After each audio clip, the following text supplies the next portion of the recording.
Pense sobre isso, ore sobre isso, medite sobre isso e adore o Senhor a respeito disso. Sempre vendo a face do seu Pai. Nunca houve uma sombra, uma nuvem entre a face dele e a face do seu Pai. Nunca. Fazendo a vontade do Pai, vendo a face do Pai. Abandonado, traído, só, mas sempre vendo a face do seu Pai. Mas agora veja o que acontece no Getsemane. Quando ele... Você vê que fala que Jesus Cristo foi traído. Ele suportou o que Pedro fez, o que Judas fez e outros tantos. Mas ele não suportou ficar longe do Pai. Então nós temos que entender isso do ponto de vista aqui e agora, espiritual. Não podemos ficar sem o Pai. Sem o Pai, a gente vai parar no inferno, que já começou agora. Quem não tem o Pai, quem não tem a habitação do Espírito Santo, está no inferno. Porque, mesmo tendo a habitação do Espírito Santo, nós estamos contaminados. Eu digo que eu sou um trapo de imundícia, querendo dizer que eu preciso ser purificado, limpo. E eu estou falando espiritualmente. chega ao Getsemane, a horas da cruz, ele faz aquela oração. Por quê?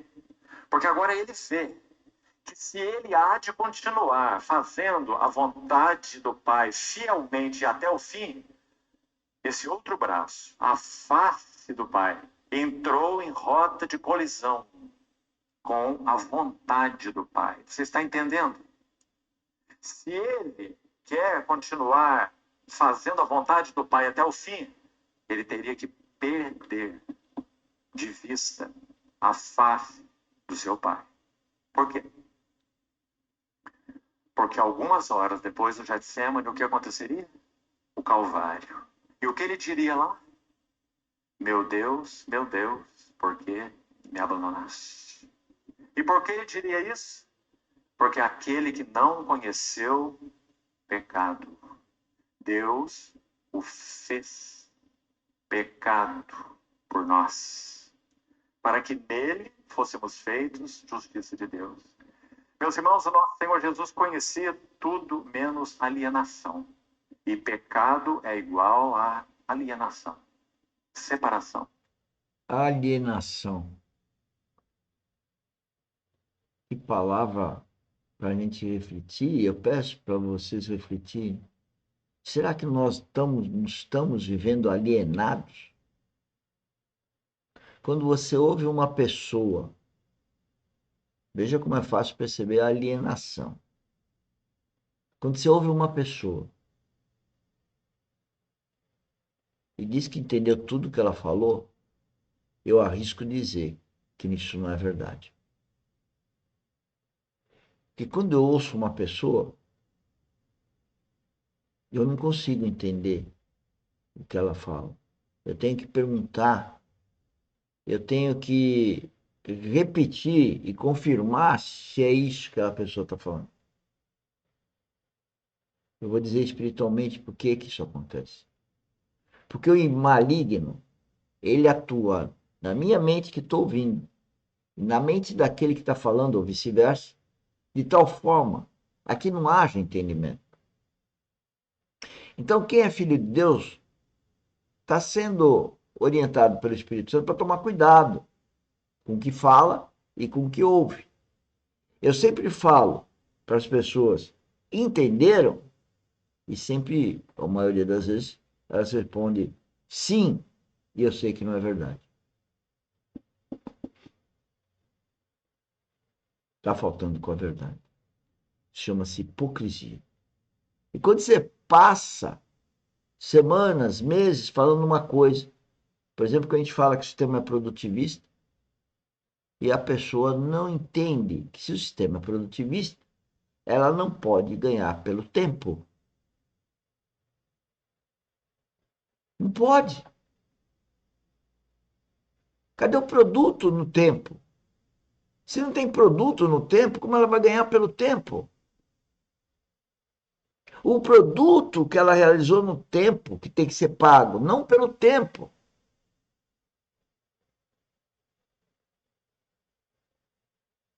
Aí a gente inventa para a pessoa se controlar no tempo, para construir o preço do produto, e a pessoa então começa a preencher a tabela por preencher tabela, mas não para ser produtiva. Quem é que está agindo na mente dessa pessoa? Tem dúvida? Eu não tenho. Então ele iria experimentar no Calvário separação, e ele não sabe o que é isso. O Filho de Deus com o seu Pai só conhece comunhão. A Trindade é comunhão. Espírito Santo, Cristo, Deus. Sempre foi. Só ali na cruz, que como Cristo pegou todo o pecado nosso, meu, teu, de todo mundo, Deus não poderia ficar na presença do Filho, porque o Filho estava carregando o pecado do mundo.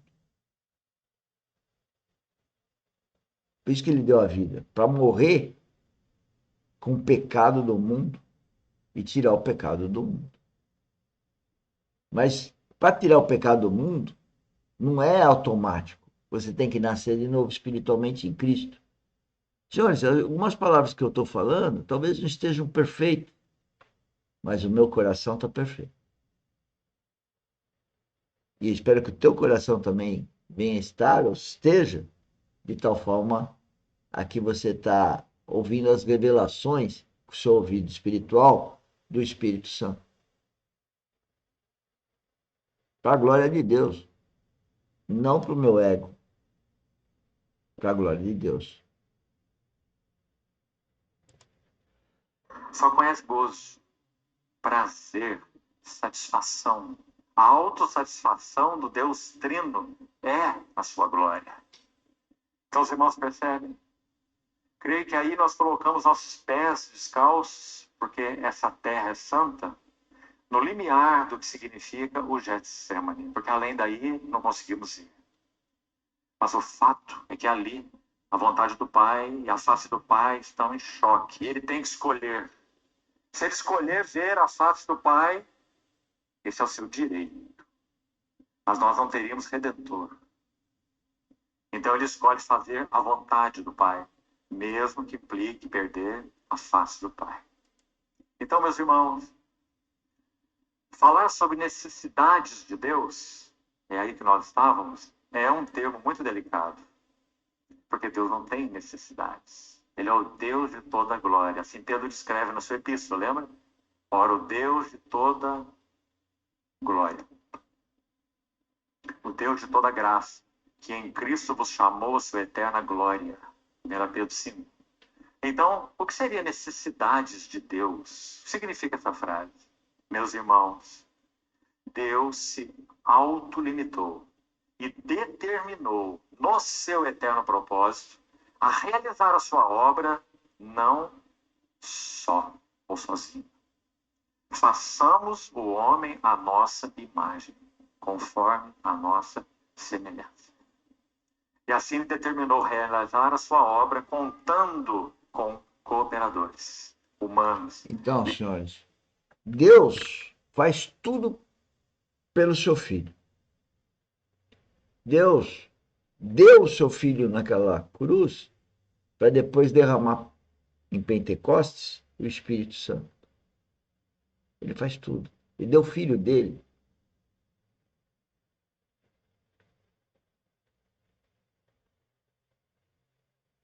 Mas nós temos que fazer a nossa parte. Ele acabou de dizer a palavra cooperadores. Deus escolheu que ele vai dar tudo para o homem que quiser ouvi-lo, que ao obedecer, ou seja, você tem que obedecer, tem que fazer a parte dele. Eu tenho que obedecer Deus fazendo a vontade dele, só com o Espírito Santo, que eu posso fazer isso, e fazer a minha parte que o Espírito Santo vai me mandar fazer. Mas aí é eu que tenho que fazer. Agora, se eu estou atrás de dinheiro, se eu estou atrás de fama, se eu estou atrás de não ter o meu tempo produtivo, se eu estou usando o meu tempo com hipocrisia, com dissimulação, com a falta da verdade, esse é ser produtivo? Alienado de uma situação, sem tomar atitudes pró-Cristo?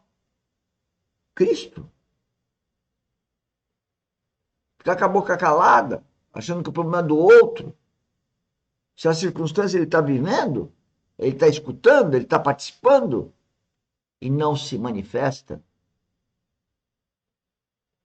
não colabora, não coopera,